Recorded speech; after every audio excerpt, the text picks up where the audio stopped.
राधे राधे भक्तों, आज जानेंगे मंदिर में रखा लोटा जल क्यों इतना महत्वपूर्ण है। अक्सर आपने सोचा होगा कि इतनी मेहनत के बावजूद भी हमारा काम असफल क्यों हो जाता है, या हमारे जीवन में अक्सर ऐसा होता है कि हम पूजा पाठ तो पूरी श्रद्धा से करते हैं, लेकिन फिर भी मन में एक सवाल रह जाता है, आखिर हमारी प्रार्थना सुनी क्यों नहीं जा रही, या फिर घर में तरक्की क्यों नहीं हो रही। कभी कभी अनजाने में की गई छोटी छोटी भूलें हमारे बड़े बड़े पुण्य कर्मों पर भारी पड़ जाती हैं। आज हम जिस विषय पर चर्चा करने जा रहे हैं वह कोई साधारण विषय नहीं है। ये सीधा जुड़ा है आपके घर के मंदिर से, आपके मुख्य द्वार से, और उस एक लोटा जल से जिसे शायद आप साधारण पानी समझते हैं। क्या आप जानते हैं कि मंदिर में रखा हुआ जल मात्र पानी नहीं बल्कि साक्षात अमृत बन सकता है। क्या आपको पता है कि दिया जलाते समय धातु का चुनाव न करने पर आप अनजाने में शनि और राहु को न्योता दे सकते हैं। आज के इस विशेष वीडियो में हम उन सभी गूढ़ रहस्यों से पर्दा उठाएंगे जो आपके जीवन की दिशा बदल सकते हैं। चाहे वह मुख्य द्वार पर जल छिड़कने का सही समय हो या फिर मंदिर में घंटी बजाने का सही नियम। अगर आप पितृदोष, वास्तु दोष या आर्थिक तंगी से जूझ रहे हैं तो अगले कुछ मिनट आपके जीवन के लिए अत्यंत महत्वपूर्ण सिद्ध होने वाले हैं। तो चलिए अज्ञान के अंधकार को मिटाते हैं और ज्ञान का दीपक जलाते हैं। ध्यान से सुनिएगा क्योंकि हर एक शब्द आपके घर की सुख शांति के लिए है। सबसे पहले बात करते हैं उस एक लोटा जल की जिसे हम अपने घर के मंदिर में रखते हैं। शास्त्रों में कहा गया है कि जल में स्मृति होती है। जल ऊर्जा को सोखने की, उसे संचित करने की शक्ति रखता है। जब आप सुबह पूजा करने बैठते हैं तो क्या आप तांबे या पीतल के पात्र में जल भरकर रखते हैं? अगर नहीं तो आज से ही इसे नियम बना लें। क्यों? क्योंकि जब हम मंत्रों का जाप करते हैं, ईश्वर की आरती करते हैं या घंटियां बजाते हैं तो उस दौरान उत्पन्न होने वाली सकारात्मक ऊर्जा यानी पॉजिटिव वाइब्रेशन कहीं तो जानी चाहिए। मंदिर में रखा हुआ जल एक स्पंज की तरह उस दैवीय ऊर्जा को अपने भीतर समाहित कर लेता है। ये जल अब साधारण जल नहीं रहा, ये अभिमंत्रित जल बन चुका है। ये देवताओं का आशीर्वाद है। लेकिन सवाल ये आता है कि इस जल का क्या करें? कई लोग इसे ऐसे ही फेंक देते हैं या विसर्जित कर देते हैं। ये उस ऊर्जा का अपमान है। शास्त्रों के अनुसार अगले दिन सुबह जब आप दोबारा पूजा के लिए जाएं तो सबसे पहले उस रखे हुए जल को उठाएं। यह है जल अब अमृत तुल्य है। इस जल का सबसे बेहतरीन उपयोग है इसे अपनी आंखों पर लगाना। इससे नेत्र ज्योति बढ़ती है और आंखों के रोग दूर होते हैं। इसके बाद इस जल को अपने घर के हर कोने में छिड़कें। रसोई से लेकर मुख्य द्वार तक ये छिड़काव आपके घर से नकारात्मकता को ऐसे बाहर निकाल फेंकता है जैसे सूर्य की किरणें अंधेरे को। और अगर घर में कोई बीमार है, दवाइयां असर नहीं कर रही हैं, तो उस रोगी को यह जल आचमन के रूप में यानी थोड़ा सा पीने के लिए दें। आप देखेंगे कि दैवीय ऊर्जा कैसे अपना चमत्कार दिखाती है। याद रखें, ये जल कभी भी तुलसी के पौधे में न डालें क्योंकि ये सभी देवी देवताओं को अर्पित किया हुआ निर्माल्य होता है। अगर ये लट्टू गोपाल या शालिग्राम जी का स्नान जल है तभी इसे तुलसी में डालें, अन्यथा बचे हुए जल को घर के अन्य पौधों में डाल दें ताकि वह व्यर्थ न जाए। जल के बाद अब बात करते हैं अग्नि की। दीपक जो केवल रोशनी नहीं देता बल्कि हमारे भाग्य को भी रोशन करता है। लेकिन यहां बहुत से लोग एक भारी गलती करते हैं। आजकल बाजारों में फैंसी दियों की भरमार है। कोई स्टील का दिया जला रहा है तो कोई कांच का। सावधान हो जाइए। वास्तु और ज्योतिष शास्त्र स्पष्ट रूप से कहता है कि पूजा में स्टील का प्रयोग वर्जित नहीं तो कम से कम शुभ भी नहीं है। और कांच का दिया तो राहु का प्रतीक है। अगर आप कांच के दिए में पूजा कर रहे हैं तो आप अनजाने में अपने घर में कलह और मानसिक तनाव को निमंत्रण दे रहे हैं। दीपक हमेशा मिट्टी, तांबे या पीतल का ही होना चाहिए। मिट्टी का दिया सबसे उत्तम और पवित्र माना गया है क्योंकि यह भूमि तत्व और अग्नि तत्व का मिलन है। पीतल और तांबा सकारात्मक ऊर्जा को बढ़ाने वाली धातुएं हैं। अब बात आती है बाती की। क्या आप भी बाजार से बनी बनाई रुई की बातियां लाते हैं या फिर कलावा मौली का उपयोग करते हैं? ध्यान दें, कच्चा कलावा और शुद्ध रुई की बाती ही सर्वश्रेष्ठ है। जो लोग सिंथेटिक धागों का प्रयोग करते हैं उन्हें पूजा का पूर्ण फल नहीं मिलता। घर के बाहर और अंदर दीपक जलाने के 5 बड़े फायदे हैं जिन्हें आपको जरूर जानना चाहिए। पहला है अंधकार का नाश। यह सिर्फ भौतिक अंधेरा नहीं बल्कि जीवन की समस्याओं का अंधेरा भी दूर करता है। दूसरा, वातावरण की शुद्धि। वैज्ञानिक रूप से घी या सरसों के तेल का दीपक हवा से हानिकारक कीटाणुओं को खत्म करता है। तीसरा है समृद्धि का वास। जिस घर में शाम को दीपक जलता है वहां लक्ष्मी अपना रास्ता कभी नहीं भूलती। चौथा, रोग मुक्ति।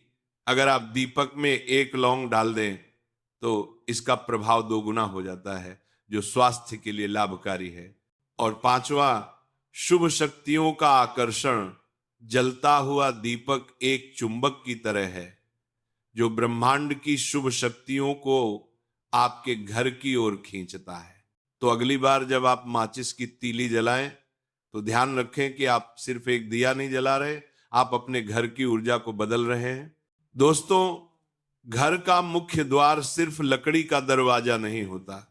ये वह मुख है जहां से आपके घर की किस्मत सांस लेती है। यहीं से मां लक्ष्मी प्रवेश करती हैं और यहीं आपके पितर यानी आपके पूर्वज स्थान ग्रहण करते हैं। अक्सर लोग पूछते हैं कि मुख्य द्वार पर जल छिड़कने का सही तरीका क्या है? क्या हमें नहाकर ही ये करना चाहिए? जवाब बहुत ही सरल और राहत देने वाला है। शास्त्रों के अनुसार ये क्रिया सूर्योदय से पहले यानी ब्रह्म मुहूर्त के आसपास होनी चाहिए और इसके लिए आपको स्नान करने की आवश्यकता नहीं है। जी हां, आपने सही सुना। विधि को ध्यान से समझें। रात को सोने से पहले अपनी रसोई में 1 लोटे में साफ जल भरकर रख दें। अगर संभव हो तो उसमें थोड़ा गंगा जल और 1 चुटकी हल्दी या पुष्प डाल दें। रात भर यह जल रसोई में रहेगा जो अन्नपूर्णा का स्थान है। सुबह उठते ही सबसे पहले बिना किसी से बात किए उस लोटे को उठाएं और अपने मुख्य द्वार पर जाएं। दरवाजा खोलें और उस जल को चौखट के दोनों ओर छिड़कें। इस समय आपके मन में क्या भाव होना चाहिए, यह सबसे महत्वपूर्ण है। जब जल छिड़कें तो मन ही मन अपने पितरों को नमन करें क्योंकि देहरी यानी चौखट में पितरों का वास माना जाता है। जब आप उन्हें जल से तृप्त करते हैं तो वे आपको सुरक्षा और आशीर्वाद देते हैं। इसके तुरंत बाद मां लक्ष्मी का आवाहन करें। कहें, हे मां लक्ष्मी, मेरे घर में आपका स्वागत है। जो लोग फ्लैट्स में रहते हैं या जिनका घर किराए का है वे अक्सर दुविधा में रहते हैं कि वे कहां जल छिड़के। आपका जो मुख्य दरवाजा है जहां आपकी नेम प्लेट लगी है वही आपकी सीमा है। आप वहीं पर यह प्रयोग करें। ये छोटा सा उपाय पितृदोष, वास्तु दोष और नजर दोष तीनों का एक साथ निवारण करता है। और हां, जल छिड़कने के बाद आप झाड़ू लगा सकते हैं और मुख्य द्वार की सफाई कर सकते हैं, इसमें कोई दोष नहीं है। हमारे पास माताओं और बहनों के कई प्रश्न आते हैं। एक बहुत ही आम सवाल है, क्या पीरियड्स यानी मासिक धर्म के दौरान मुख्य द्वार पर जल छिड़का जा सकता है? इसका उत्तर है हां। जल छिड़कना एक सात्विक और घरेलू उपाय है। यह कोई कर्मकांडीय पूजा नहीं है जिसके लिए शारीरिक शुद्धि की कठोर आवश्यकता हो। आप निसंकोच होकर जल छिड़क सकती हैं क्योंकि ये आपके घर की सुरक्षा का मामला है। नकारात्मक ऊर्जा ये नहीं देखती कि आप किस अवस्था में हैं, लेकिन यहां एक बारीक अंतर है। दीपदान यानी दीपक जलाना एक पूजा का हिस्सा है। इसलिए मासिक धर्म के दौरान दीपक जलाने से बचना चाहिए। वह कार्य घर का कोई अन्य सदस्य कर सकता है।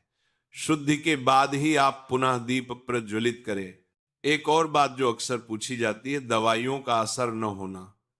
अगर घर में कोई लंबे समय से बीमार है तो जो जल आपने रात भर मंदिर में रखा था यानी अभिमंत्रित जल, उसे रोगी को दवा खिलाते समय पानी के रूप में दें। उस जल की सकारात्मक तरंगें दवा की शक्ति को बढ़ा देंगी। अगर घर में क्लेश रहता है, बात बात पर झगड़े होते हैं, तो इसका मतलब है घर में राहु सक्रिय है। ऐसे में मंदिर के उस जल को पूरे घर में छिड़कें और परिवार के सभी सदस्यों को चरणामृत की तरह थोड़ा थोड़ा पीने को दें। धीरे धीरे विचारों में परिवर्तन आने लगेगा, शांति का वास होगा। अब चलते हैं ध्वनि की दुनिया में। आपने देखा होगा कि मंदिर में प्रवेश करते ही हम घंटी बजाते हैं। क्यों? क्या भगवान सो रहे हैं जिन्हें हम जगा रहे हैं? नहीं, भगवान तो सदैव जागृत हैं। घंटी हम खुद को जगाने के लिए बजाते हैं। घंटी की आवाज ओम की ध्वनि के समान मानी गई है। जब ये बजती है तो हमारे दिमाग के सारे विचार शून्य हो जाते हैं और हमारा ध्यान एकाग्र हो जाता है। शिव महापुराण और स्कंद पुराण में स्पष्ट लिखा है कि घंटी की ध्वनि से पाप नष्ट होते हैं। लेकिन सावधान, घंटी बजाने का भी एक समय और तरीका है। सुबह 4 बजे से 11 बजे तक और शाम को आरती के समय घंटी बजाना सर्वश्रेष्ठ है। लेकिन दोपहर के समय, जब भगवान के विश्राम का समय हो, या रात को 12 बजे के बाद घंटी बजाना अपराध माना जाता है। ऐसा करने से आप पुण्य के बजाय दोष के भागी बन सकते हैं। और एक बहुत सुंदर बात, ताली बजाना। कीर्तन में हम ताली क्यों बजाते हैं? कहा जाता है कि हाथों की रेखाओं में हमारा भाग्य छिपा होता है। जब हम भगवान के सामने जोर जोर से ताली बजाते हैं तो हम अपनी दुर्भाग्य की रेखाओं को मिटा रहे होते हैं। वैज्ञानिक रूप से भी ये एक्यूप्रेशर का काम करता है, जिससे रक्त संचार बेहतर होता है। इसलिए जब भी आरती हो, संकोच न करें, जोर से ताली बजाएं। ये आपके पापों को झाड़ देती है और शरीर में नई ऊर्जा भरती है। तो दोस्तों, आज हमने जाना कि कैसे छोटे छोटे बदलाव हमारे जीवन में बड़े चमत्कार कर सकते हैं। मंदिर का वह 1 लोटा जल साधारण पानी नहीं, आपकी समस्याओं का समाधान। वह मिट्टी का दीपक अंधेरे का अंत है। मुख्य द्वार पर जल छिड़कना लक्ष्मी का आमंत्रण है। लेकिन याद रखें, कोई भी उपाय जादू की छड़ी नहीं होता। एक दिन करके छोड़ देने से लाभ नहीं मिलेगा। इसे अपनी दिनचर्या का हिस्सा बनाएं, इसे नियम बनाएं। जब आप पूर्ण विश्वास और श्रद्धा के साथ इन नियमों का पालन करेंगे तो धीरे धीरे आप पाएंगे कि घर का भारीपन दूर हो रहा है, लड़ाइयां कम हो रही हैं, स्वास्थ्य सुधर रहा है और धन के रास्ते खुल रहे हैं। आप इनमें से कौन सा नियम पहले से पालन कर रहे थे और कौन सी गलती आप अनजाने में कर रहे थे, हमें कमेंट करके जरूर बताएं। अगर आपके मन में कोई और सवाल हो तो बेझिझक पूछें। माँ लक्ष्मी का सम्मान करते हैं तो वीडियो को लाइक जरूर करें और कमेंट में लिखें, जय माँ लक्ष्मी। ईश्वर आपके घर में सुख, शांति और समृद्धि बनाए रखें। मिलते हैं अगले वीडियो में, तब तक के लिए नमस्कार।